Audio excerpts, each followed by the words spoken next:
Hey, what's up everyone? And this is Infinity Duck, and I'm gonna be discussing my experiences on the PC over the past 2 years. Now, a bit of a background, I have been a console gamer since the very start of my hardcore console gaming career. The first console that I bought was the Xbox 360, uh, mind you, with my own money. Um, but 2 years ago, I discovered that PC gaming was a thing and started playing. Um, Now, first of all, I have to say that there are some issues with gaming on the PC, and there are some things that I love about gaming on the PC. Some of these things that I want to discuss during this video are the complaints, because there are people on the internet who believe that PC gaming is the best thing ever. No platform is the best. Some platforms are worse than others. Some platforms are better than others. So let's start out with the complaints.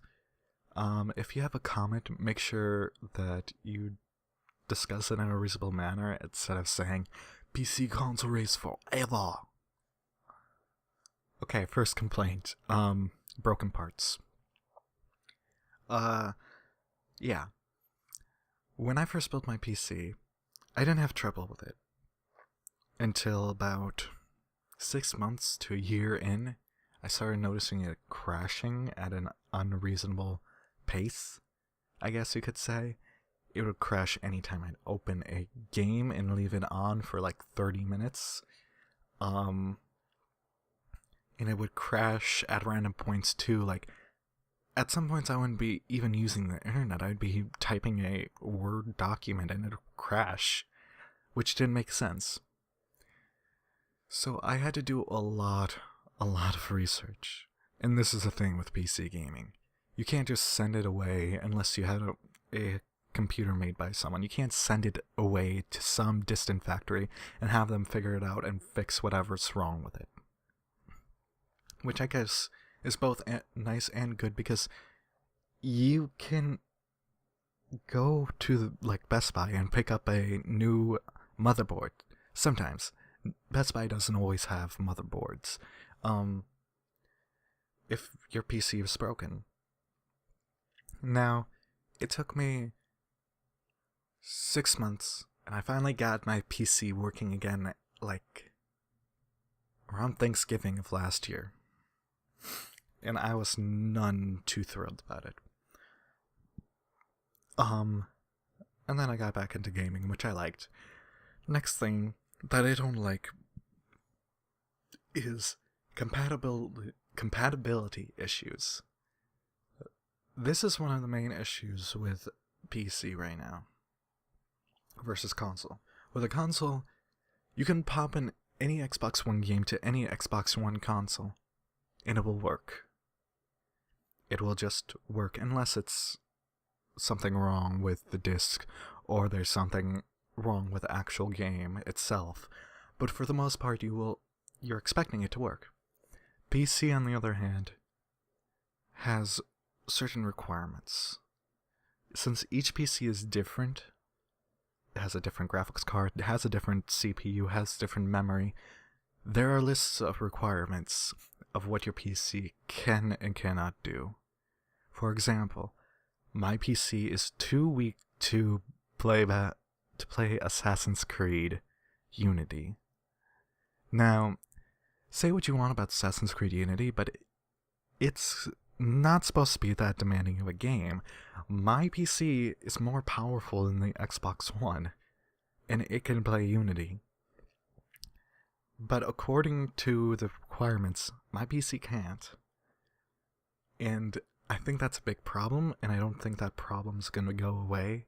It's just gonna continue on going, and that's okay, because with every year there are new hardware parts, and every year people upgrade to them. It's expensive, and that leads me on to my next point, which is startup costs. There are videos on the internet that say $400 gaming PC, $500 gaming PC, $350 gaming PC, $120 gaming PC. These PCs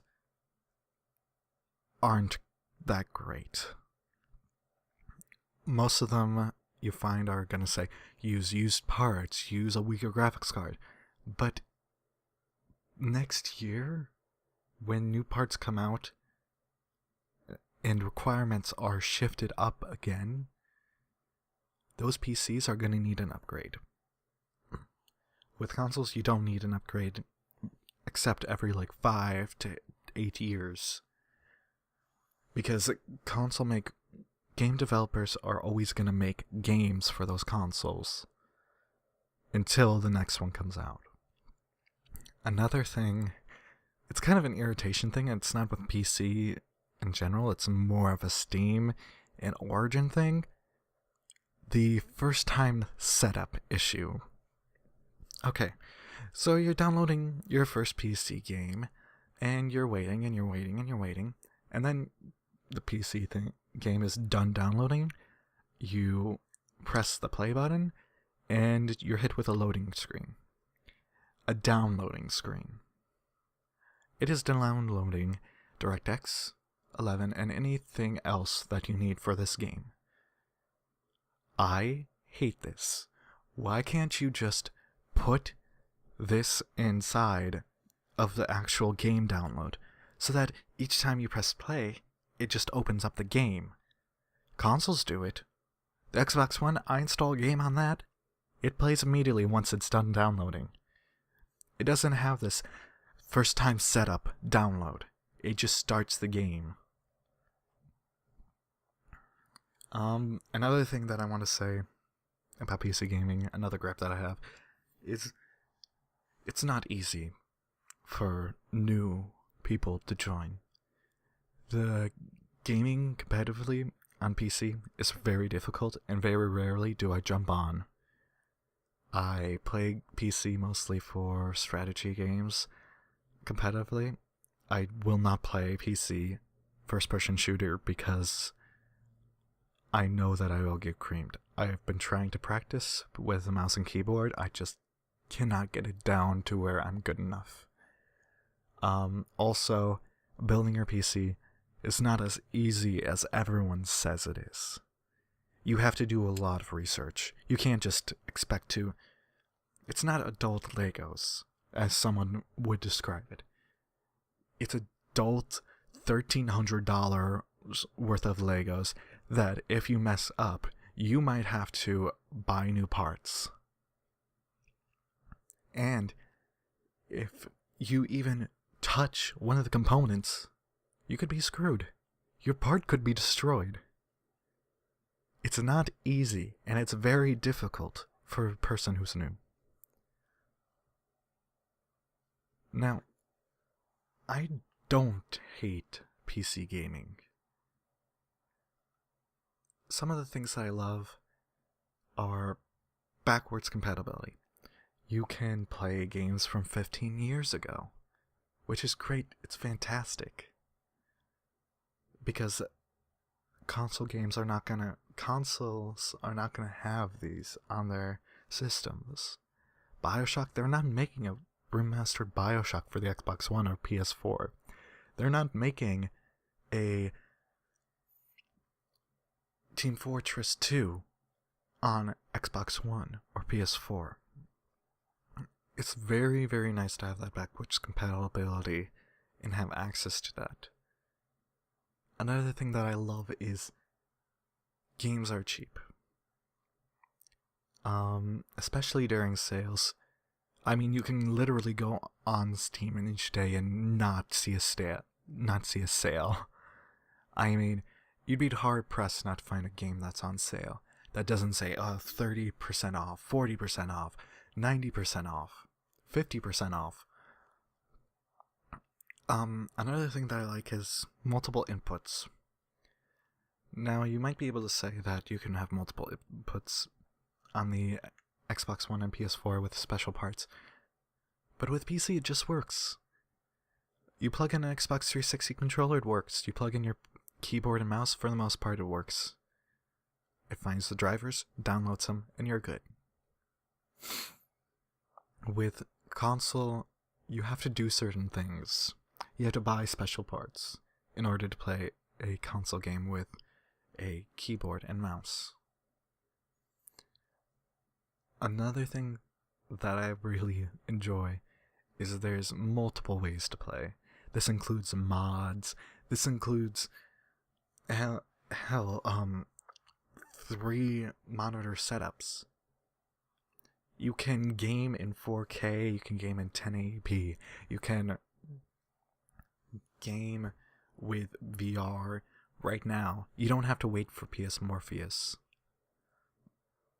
I mean, it's just nice because it just works with multiple inputs. It might get some used to, like if you're doing a triple monitor setup. That might take some time to set up, but for the most part, there's multiple ways to play, and you don't have to stick to one. Oh, and one final thing, another complaint, is this. Steam, while great, has a monopoly on PC gaming. It bothers me. And it doesn't bother any other gamer besides me, I feel like. They can say which games are being sold well and which games aren't being sold well. It's monopoly on PC gaming, and for those of you who say, well, there's Origin, not really.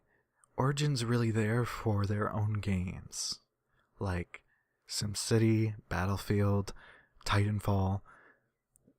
EA's Origin is just for their games. They might have other people's games, but they don't have Borderlands. They don't have Team Fortress. They don't have Left 4 Dead. It's this kind of attitude that Steam's a monopoly, and it's okay. I don't feel like it's a good thing. I want to see another person, group, whatever, step up and start publishing games on the PC, have their own online store and compete with Steam. While Steam does give us lower prices, they don't have to. And say Gabe Newell leaves Steam, they can charge full price for games. Because guess what? You as a PC gamer are invested in Steam. You have to buy most of your games through there, unless you buy on disc, which very few people do. And most of those gaming PC discs are just downloaded to Steam. Now, again, what do I think about new people coming into PC gaming? Should you go into PC gaming? I think so. I think it's a great idea to go into it. First of all, it's very cheap for games. You're going to have an incredibly powerful PC. You're going to have multiple options for playing the game. If you like controllers, you can play with a controller. If you want to try keyboard and mouse, that's great. If you want a triple monitor setup, go for it. Just make sure you have the right parts for it. But do I think that you should solely be a PC gamer? It depends. If you can't survive without Halo or Uncharted, then you might want to pick up a console. First of all, you don't know when one of these two devices will fail. So, say you game solely on the Xbox One. Your Xbox One disk drive breaks. You have to send it back. Now you're left with no gaming solution. And that's why I say, when asked which is better, PC or console, I have to say, both are good. Neither are better. The benefits and downfalls basically cancel each other out. To me, they are on the exact same platform, which might make some people angry. I might get some dislikes on this video, but I don't really care. If you like gaming on the PC and only the PC, that's great. If you like gaming on consoles and only the consoles, that's great. I just feel like you should do both. Okay, and that pretty much wraps up my video. I don't know when I'll make another video because I am very busy at school and work. So until next time, I will see you guys later.